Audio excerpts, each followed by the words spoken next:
As a word-based method, 1 hour fast spoken and grammar session मध्ये आपण वेगवेगळ्या विषयांना स्पर्श करत आहोत. Because we want to learn everything, and we must know that the basic knowledge of grammar section. So if we want to speak well, write well, so we must have knowledge of making spells of the words. And this is the today's new lesson, the spelling of people's name, surnames and cities. लोकांची वैयक्तिक नावं, त्यांची आडनावं आणि शहरांची नावं, नाही का.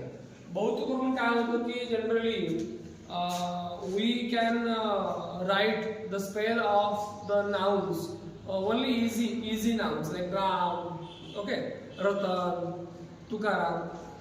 पण ज्या वेळेला अवघड नावं असतात, धृतराष्ट्र, नाही का, पद्मावती,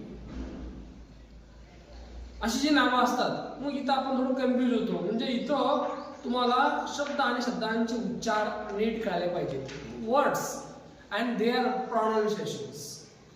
माहिती आहे का तुम्हाला की प्रत्येक शब्दामध्ये एक वावल असतो, स्वर असतो. तो स्वर आपल्याला पकडता आला पाहिजे आणि मग आपले शब्द चांगले बनतात. आणि म्हणून आज या ठिकाणी काही नावं लिहिलेत. प्रतिभा, तुकाराम, वेदांत, VEDAT नाही तर झालं वेदांत. बघा उच्चार काय होतो, वेदांत, न चा उच्चार होतो येणार वेदांत. आडनाव असेल पाटील, देशपांडे, पठाण, पांडे. गावाचे नाव पुणे, मुंबई, सोलापूर, अहमदनगर. म्हणजे आज आपल्याला अभ्यास करायचा आहे या ठिकाणी व्यक्तींची नावं, त्यांची आडनावं आणि गावांची नावं. मला असं वाटतं की याच्यावर जास्त सराव करणं गरजेचं असतं. आता तुम्हाला प्रश्न पडला असेल किती नावं लिहायची, लिहा, भरपूर लिहा. We have plenty of time. We can write so many names of the people, their surnames, and even that the name of the villages, cities. Okay, right now.